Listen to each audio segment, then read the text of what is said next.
Hello friends! So ngayon, hindi ako makalabas kasi hinihimatay ako and hinihimatay ako ngayon, hindi ako makahinga and inaatak ako ng electromagnetic, voice to skull, and also yung aking menstrual period hindi normal. Maya-maya talaga yung pag-flow ng dugo and hindi siya normal na regla, fresh blood siya, and parang nasugatan yung harap ko, and hindi ko alam anong dahilan pero hindi ko kaya maglakad palabas ng condo na to dito sa may Tres Terraces Condo Lagro Fairview, Manila, Philippines, Quezon City, and 2 days na tong heavy bleeding ko na to, and nung nasa bus ako, hinawakan pa ako ng isang babae doon kasi nahihimatay ako and nagpapalpitate talaga ako. So, nung pauwi naman ako, galing ng Cubao, nakahawak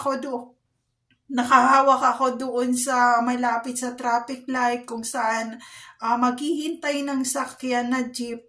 Kasi parang nahihimatay ako and heavy bleeding talaga siya. And also, hindi ako pwedeng ma-depress kasi yung pinasangla ko, inalisan nila ng bato and 1,000 pesos lang yung sangla na pinasangla ko doon sa alahas. And yung pearl naman, na totoong pearl na nirigalo ng asawa ko sa akin, nakalahati na siya and wala na rin yung padlock.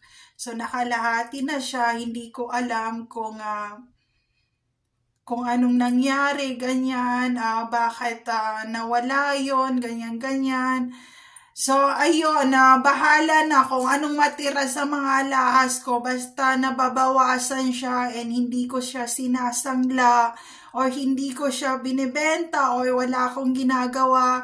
Basta nababawasan lang siya and sobrang dami ng alahas na nabawas sa loob ng 2 taon. So, hindi ako madamot na tao, hindi ako nagpapa-fame or hindi ko huhusgahan kung sino kayo. Kung wala kayong balak na ibalik yon, it's okay. Kasi pinaghirapan ng asawa ko yan, pinagpawisan niya yan, pinagpuyatan niya yan. And kung saan man yung mga alahas na yon, hindi ko nakukunin kasi hindi ko naman alam kung sinong kumuha. And nangyayari na to dati, nung bago pa kami ng asawa ko, nananakawan din kami ng alahas, ng pera, lahat na nanakaw sa amin. Pero hindi kami nagsasalita ng masama sa kapwa namin kahit na nananakaw yung pera, yung mga pagkain, yung alahas, lahat nananakaw pero never kaming nagsabi ng masama sa kapwa namin.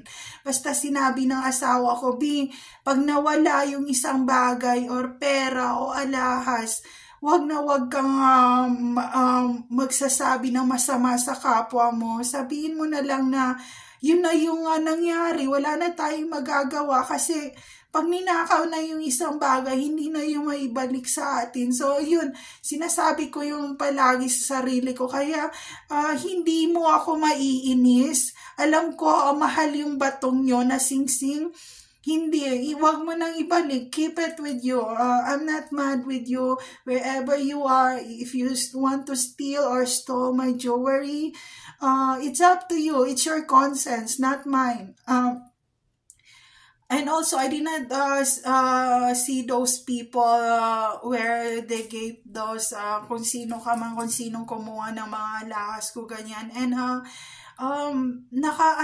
nakapuntos ka na.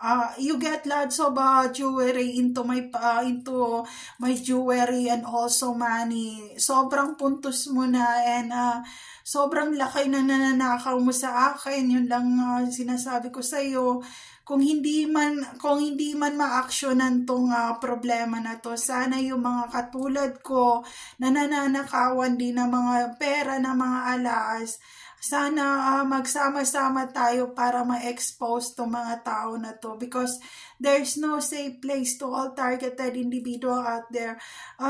Kung hindi mo kaya magtrabaho or kung hindi mo kaya maghanap ng trabaho, pakiusap lang, wag mong nakawin ang pinaghihirapan ng ibang tao.